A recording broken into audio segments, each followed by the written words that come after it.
Live from Fargo and serving you on TV, online, and on the go. This is Valley News Live at 5. Construction season has caused headaches for many here in the Valley, and today drivers are frustrated about a stretch of road in South Fargo that is currently torn up and was at this time last year, too.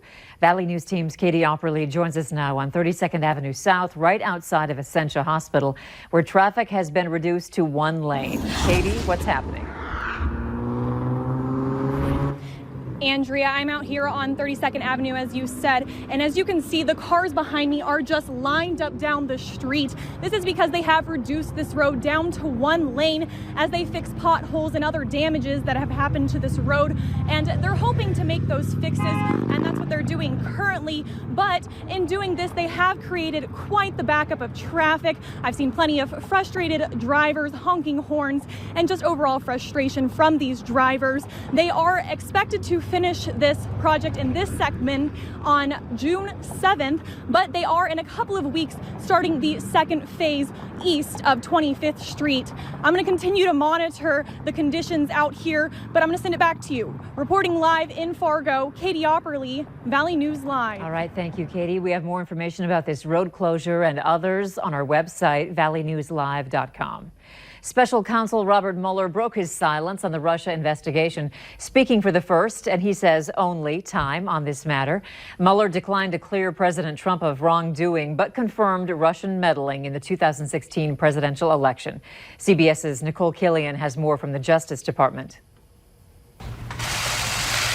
Special counsel Robert Mueller ended his 2 years of silence on the investigation into Russian meddling in the 2016 election. There were multiple, systematic efforts to interfere in our election. And that allegation deserves the attention of every American. Mueller delivered a 10-minute prepared statement, taking no questions. He emphasized his report did not exonerate President Trump. If we had had confidence that the president clearly did not commit a crime, we would have said so. President Trump has repeatedly said the report clears him of obstruction. After Mueller's comments, he tweeted, "Nothing changes from the Mueller report. There was insufficient evidence, and therefore, in our country, a person is innocent. The case is closed." Look, we think the president has been fully and completely exonerated. The special counsel said Justice Department policy prevents a sitting president from being indicted and said charging the president with a crime was not an option he could consider. Mueller indicated any possible action against the president would be for Congress to determine. House Judiciary Chairman Democrat Gerald Nadler says they'll hold the president accountable. Make no mistake, no one, not even the President of the United States, is above the law. Many congressional Republicans say it's over and done with. Senator Lindsey Graham tweeted, "Mr. Mueller has decided to move on and let the report speak for itself. Congress should follow his lead." Mueller says he would have nothing further to say to Congress beyond what's in the report. Nicole Killian, CBS News, the Justice Department. The president has blocked subpoenas from the House Judiciary Committee. Fargo police are still looking for the person they tried pulling over this morning for driving recklessly. It happened just before noon in the 1700 block of 40th Street South. Police say someone driving a motorcycle ditched the bike near 42nd Street South after a short chase. Police spoke with staff at the YMCA, asking them to bring inside the children who were playing outside while they look into the situation. If you know who the person is, police ask that you call them right away. 4 people are facing charges after a drug bust in Foster County, North Dakota. A search warrant was executed Friday at the home at 175 First Avenue North in Carrington. Investigators found several pieces of contraband at the home and arrested Jeffrey Holbert, Jonathan Oljetz, Lawrence Sansone, and James Shand Jr. They face multiple charges, including unlawful possession of drug paraphernalia to package and ingestion of a controlled substance. Bikers, walkers, crews working outdoors, they are all wanting the sunshine and the warm weather to stick around. Let's check in with Justin Fanfarelli with your no-wait weather to find out how long these great conditions will last. Justin? And thank you, Andrew. Good evening, everybody. Yes, temperatures out there, as we've been cool in the past, are now above normal. Temperatures now ranging from the upper 70s into Lakes Country into the low to mid 80s across most of the rest of the region. And we are seeing a light breeze breeze, mainly from a northwesterly direction. Strongest breeze out toward the Devil's Lake Basin. Plenty of sunshine across most of the area right now. We are seeing a few passing clouds just off to the west of Devil's Lake and Jamestown, and that is it for the moisture. As we go through this evening, we are going to see sunshine. Temperatures falling back from the 70s into the 60s with mostly clear skies into the early overnight. Now, we will see temperatures rise even further for the day tomorrow, then a slight cool down, but a mainly dry week ahead. We'll have the details coming up a little later on the newscast. Now, let's check in with Hutch Johnson, and he is at the Cashwise Backyard Barbecue. Thanks so much, Justin. Here in West Fargo with this week's Cashwise Backyard Barbecue winner, Lauren Brandenburg. Lauren, where did you sign up to win? At the West Fargo Cashwise. Now, while you were doing that, did you also request good weather? Because, I mean, come on, this is awesome. It's perfect. Well, you did good. Your order came through.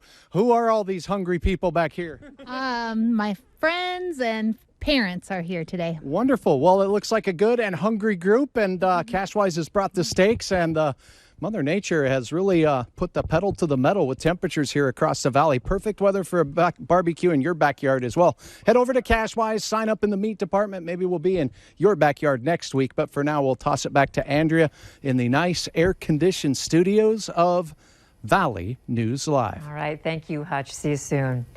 A Jamestown man is facing attempted murder charges for an incident police say happened back in April. 47-year-old Ray Hunter was arrested at the M&H gas station after police say he reached for a handgun. Officers immediately disarmed him and took him into custody. Hunter is facing several charges, including reckless endangerment and terrorizing. A Fargo man is in jail tonight after police say he ran from them outside West Acres Mall Tuesday afternoon. Police saw 39-year-old Burton Bonham walking outside the mall and knew he had multiple warrants out for his arrest, including suspicion of fleeing officers and stealing a car. Officers had to chase him down before arresting him. Bonham is now facing additional charges, including refusing to halt and preventing arrest.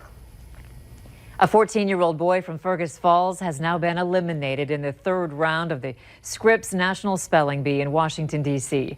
Gavin Starr, an 8th grader from Lester Prairie Schools, spelled the word anonymity incorrectly today, which ended his run in the National Spelling Bee. Unanimity. U-N-I-N-I-M-I-T-Y.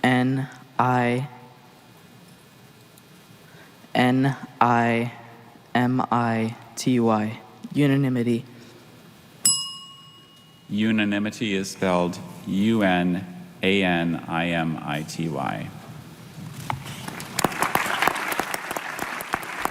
He couldn't spell it, I couldn't say it. Gavin's family says they're proud of him for making it to the Nationals.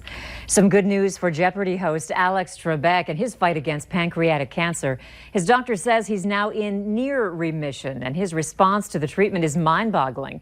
Trebek announced his diagnosis in March, but said he intended to keep working and that he planned to beat the disease's low survival rate with the love and support of family and friends. Trebek says he still has several more rounds of treatment to hopefully get into full remission. It was an exciting day for Eventide Senior Living as they broke ground on a new project that is bringing dozens of new units and even a theater to their facility in Moorhead, right across the street from the Concordia football field. This project also includes a kitchen for restaurant-style dining, a pub room, and an outdoor courtyard for residents and for those living with Alzheimer's and dementia. An existing building will be transformed into an 18-apartment living memory care unit. On top of that, the project is adding 73 additional apartment units. We've found out in our campus in Fargo that a lot of the 3-bedroom, 2-bath are very popular right now. And so it's really trying to adjust to many needs, many differing ideas of what that lifestyle should include. And the more that we can open up our offerings to as many people as possible, the better place we're going to be in down the road. The new 4-story tower and renovations are expected to take about 2 years. 5 years into it, and organizers are more eager than ever to bring together experts and the public to help advance the unmanned systems industry. The theme of the 5th annual Drone Focus Conference is building an autonomous nation. From software policy to how the drones are built and operated, the conference gives people an inside look at what drones are used for. This thing will do 0 to 80, 90 miles an hour in half a second. It flips, it rolls, it does amazing aerobatics. Shooting gaps in the trees is just a blast. I mean, it's the closest thing you can get to a bird. Besides being educational, there was also a film festival. The films were made using drone video. People from all over submitted video, including Russia, the Netherlands, and the Red River Valley. About 300 people attended the conference today.